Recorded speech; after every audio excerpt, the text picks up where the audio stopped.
Subukan naman natin ang 4-bolt set dito sa pulley set ng MSK. Tingnan natin kung talaga matibay ang metal parts na ito.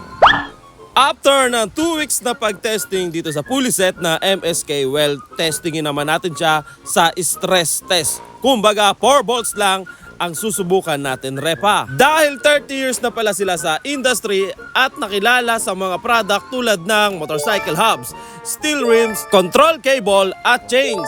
At nasa Bacoor lang pala ang planta nila para sa mga aluminum parts. Si MSK Sedo naman ay bagong brand under MSK Philippines. CVT System naman ang unan nitong product at ito na ngayon, tinitesting natin ngayon. Sobrang dumi naman nito para walang balak linisan ng kanyang motorsiklo at ito na nga ang lapat ng kanyang lining, lahat ay pantay at wala tayong nakikita nagmamapa o namumuti.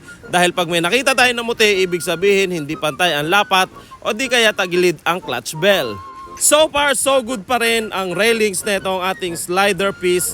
Ito kasi yung mag-i-indicate sa atin kung talaga matibay ang pyesa. Kapag tumagilid, etong dinadaanan ng slide piece, uuga-uga yung mga pyesa sa loob at makakarinig kayo na parang sirang crankshaft. Ngayon ay tetesting natin pag 4 bolts kung uuga siya. At kung maglilinis ka naman ng CVT parts, may parte dyan na rubber. Etong gamit natin ay rubber friendly.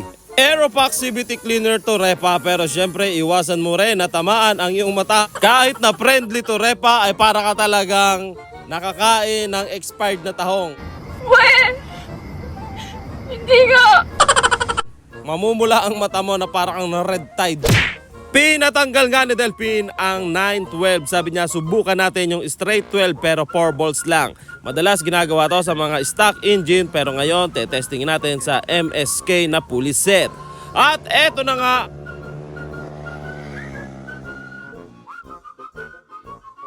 Kinabahan ako sa tricycle lintik. Piting yawa ka!